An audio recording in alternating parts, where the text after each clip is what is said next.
Hello everyone and welcome back to part 3 of my hero saga, talking about heroes relating to rally strength, sanctuary battles, solo attacks, and that type of fun stuff.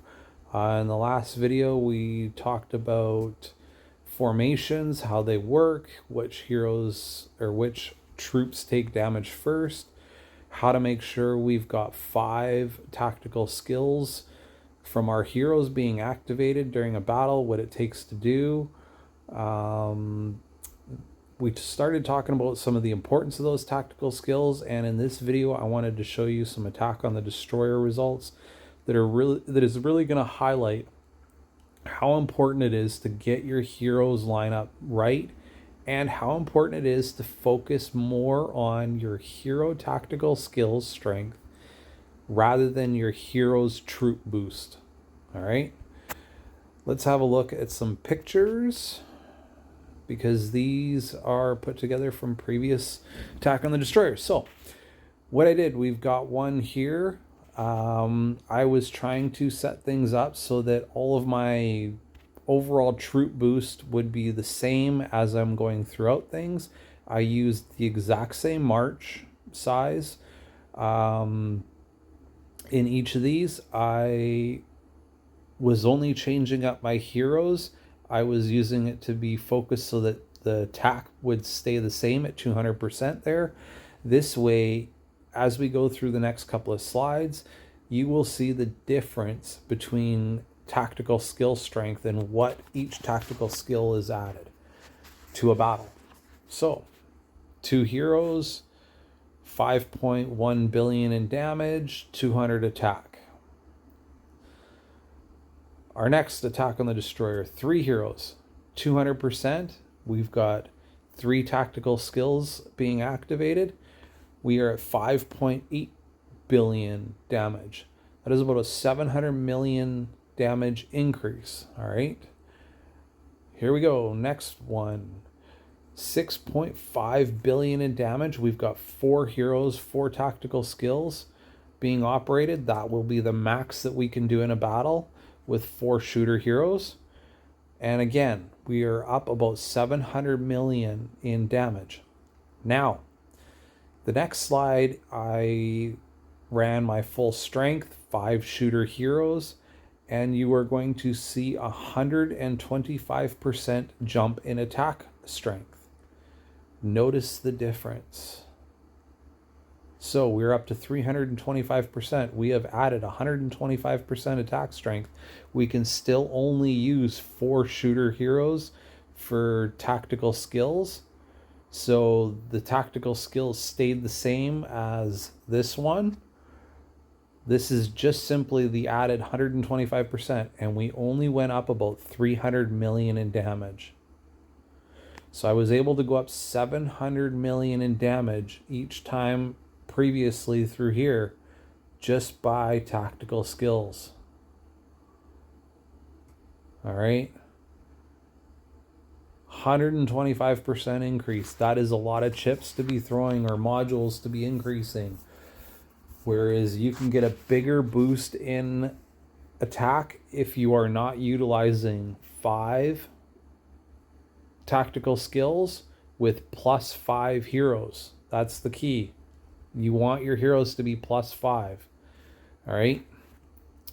This next one, I decided to replace one of the shooters with someone else to test a couple of things. One of them being, does a troop boost. So let's have a look here. So does a troop boost equate to so Naomi, she's a shooter hero. Does her troop boost equate 100% to shooters or only partially? Well, the general rule of thumb is that troop boosts only partially apply and then they apply the rest of the way. So we've got 4 tactical skills going on here.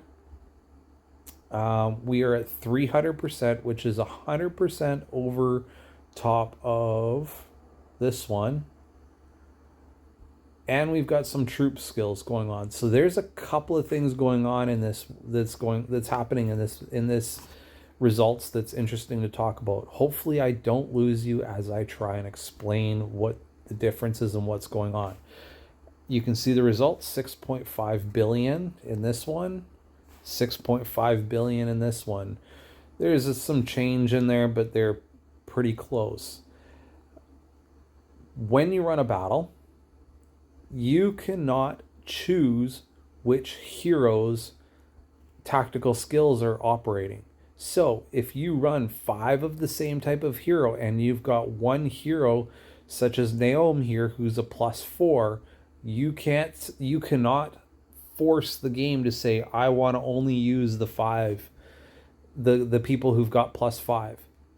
I'm pretty sure the game chooses based on might, but I have seen some videos that want to throw a little bit of a wrench in that. But for now, we are going to go with to say that the game will choose the heroes based on might. Naom's might is higher than Hartwell or Dom, so chances are, if we could watch this attack on the Destroyer battle, we would have Hartwell or Dom sitting off on the sidelines and their tactical skill would not be operating.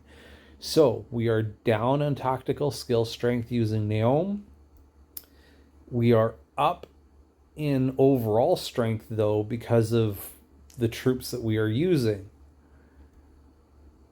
Pretty interesting results going on there, considering we are the same, relatively the same as this lineup. Some interesting stuff to go on there. So once again, I've been talking about heroes. You really need to be operating your heroes so that you've got 5 tactical skills running as best you can. If you are a shooter type person, you will not get 5 tactical skills until you have shooter formation open up. So you just need to boost 5 shooter heroes to a +5. I have had some luck early on when I was developing my shooter lineup by running a 5th hero that was different. So like in this lineup here, running Marlowe as a rider with my shooters actually did help. So back before I had Phoenix maxed out, my lineup looked a little closer to where are we going?